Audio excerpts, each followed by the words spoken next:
Hər vaxtınız xeyir. Xalqın gündəmi rubrikasında Xalq qəzetinin 18 fevral nömrəsində dərc olunan dünyanın yeni, kəsərli sülh şurası məqaləsinin qısa icmalını təqdim edirik. Yusif Şərifzadənin müəllifi olduğu yazıda ABŞ-ın təşəbbüsü ilə yaradılan yeni platformanın beynəlxalq münasibətlər sisteminə təsiri şərh edilir. Müəllifin yanaşmasına görə fevralın 19-da Vaşinqtonda keçiriləcək sülh şurasının ilk liderlər sammiti 2-ci Dünya müharibəsindən sonra formalaşmış təhlükəsizlik modelinin yenilənməsi istiqamətində dönüş nöqtəsi ola bilər.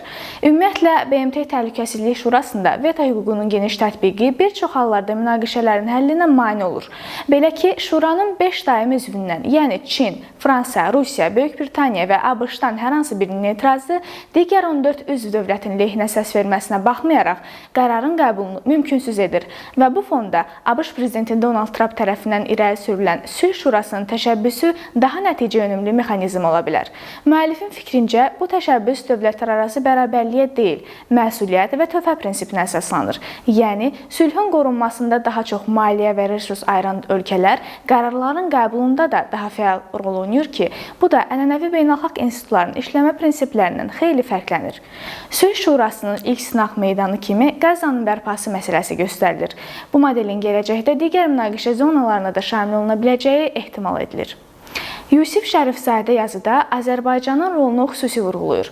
Onun qənaətinə görə, Prezident İlham Əliyevin yürütdüyü müstəqil və məqsədli xarici siyasət ölkəmizin yeni platformada söz sahibi olmasına zəmin yaradır. Azərbaycanın daha əvvəl qoşulmama hərəkatının sədrliyi dövründə qazandığı nüfuz və beynəlxalq hüququn aliyinə əsaslanan mövqeyi bu prosesdə üstünlük kimi dəyərləndirilir. Məqalədə Avropa İttifaqı daxilində bu təşəbbüsə münasibətdə fikir ayrılıqlarının da yeni dünya nizamının formalaşmasına çətinlik yaratdığı qeyd olunur.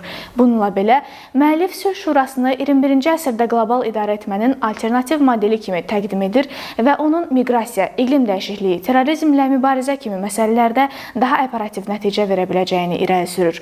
Eləcə də ənənəvi diplomatik mexanizmlərin böhranı fonunda meydana çıxan yeni, maliyyə və real gücə əsaslanan təhlükəsizlik platforması kimi xarakterizə edir.